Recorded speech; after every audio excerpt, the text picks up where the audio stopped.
Om Swastiastu. Baik, terima kasih atas kesempatan yang telah diberikan kepada kelompok kami. Di sini, pada mata kuliah Etika Bisnis dan Profesi Akuntan yang diampu oleh Bapak Iketut Sunarwijaya SEMSI. Baik, pada kesempatan kali ini, kelompok kami akan menjelaskan materi mengenai etika lingkungan untuk bisnis. Sebelum itu, izinkan kami untuk memperkenalkan diri terlebih dahulu. Yang pertama yaitu ada saya sendiri, Nikadek Putri Duyanti dengan absen 16. Perkenalkan, nama saya Nikadek Roza Medianti, absen 20. Baik, langsung saja ke materi yang pertama yaitu makna etika dalam profesi. Etika profesi atau profesional etis adalah suatu sikap etis yang dimiliki seorang profesional sebagai bagian integral dari sikap hidup dalam mengembangkan tugasnya serta menerapkan norma-norma etis umum pada bidang-bidang khusus atau profesi dalam kehidupan manusia. Adapun ciri-ciri dari etika profesi yaitu ada 2. Yang pertama, terdapat standar moral yang tinggi. Setiap pekerja diharapkan bekerja sesuai dengan kode etik profesinya. Yang kedua, mengutamakan kepentingan masyarakat. Setiap pekerja diharapkan bisa memprioritaskan kepentingan masyarakat di atas kepentingan pribadi. Baik, selanjutnya yaitu prinsip-prinsip etika profesi. Prinsip-prinsip etika profesi yaitu ada 4. Yang pertama, tanggung jawab. Pada prinsip ini, setiap profesional harus bertanggung jawab terhadap pelaksanaan suatu pekerjaan dan juga terhadap hasilnya. Selain itu, profesional juga memiliki tanggung jawab terhadap dampak yang mungkin terjadi dari profesinya bagi kehidupan orang lain atau masyarakat umum. Prinsip yang kedua yaitu keadilan. Pada prinsip ini, setiap profesional dituntut untuk mengedepankan keadilan dalam menjalankan pekerjaannya. Dalam hal ini, keadilan harus diberikan kepada siapa saja yang berhak secara profesional. Yang ketiga yaitu ada otonomi. Pada prinsip ini, setiap profesional memiliki wewenang dan kebebasan dalam menjalankan pekerjaan sesuai dengan profesinya. Prinsip ini menuntut agar setiap kaum profesional memiliki dan diberi kebebasan dalam menjalankan profesinya. Artinya, seorang profesional memiliki hak untuk melakukan atau tidak melakukan sesuatu dengan mempertimbangkan kode etik profesi. Prinsip yang keempat yaitu integritas moral. Pada prinsip ini, seorang profesional harus memiliki komitmen pribadi untuk menjaga kepentingan profesinya, dirinya, dan masyarakat. Terdapat beberapa aspek integrasi moral dalam etika bisnis, yaitu yang pertama ada kejujuran, kedua ada tanggung jawab, yang ketiga ada penghormatan terhadap kerahasiaan, yang keempat yaitu menghormati hukum dan peraturan, dan yang kelima yaitu menghormati hak orang lain dan martabat orang lain. Baik, selanjutnya yaitu manfaat etika profesi. Manfaat yang pertama yaitu meningkatkan tanggung jawab. Setiap orang yang bekerja secara profesional tentu akan memperhatikan dengan benar bagaimana caranya bekerja. Jika bekerja secara profesional, maka sudah seharusnya akan bekerja dengan memegang teguh etika yang menyangkut profesionalitas.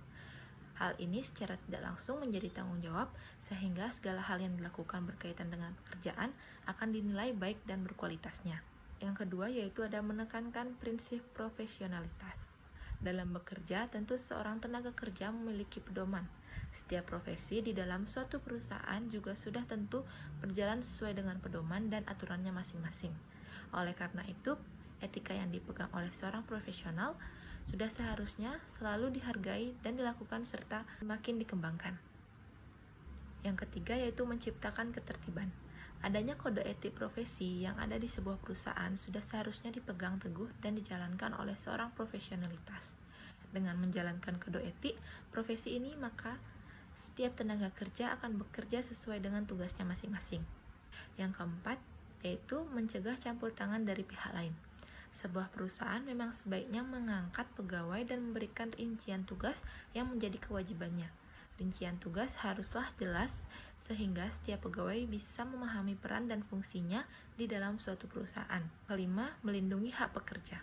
Adanya kode etik pekerjaan rupanya tidak hanya berfungsi untuk memperjelas kewajiban dari tenaga kerja saja, tetapi setiap etika yang diberlakukan di suatu perusahaan secara tidak langsung akan membantu kita untuk melindungi berbagai hak kita sebagai pekerja. Yang terakhir yaitu membantu penyelesaian masalah.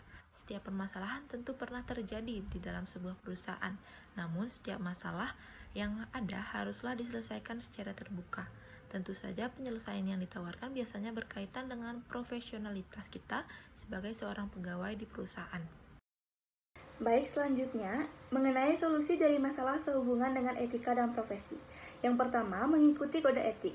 Setiap profesi memiliki kode etik sendiri yang berfungsi sebagai pedoman untuk perilaku yang etis dan profesional. Kedua, pemahaman etika lebih mendalam. Dalam era revolusi industri saat ini, tantangan etika dan profesional dapat semakin rumit, di mana untuk mengatasi hal tersebut harus terus belajar dan mempengaruhi pengetahuan kita mengenai etika dan praktik terbaik dalam profesi yang diampu.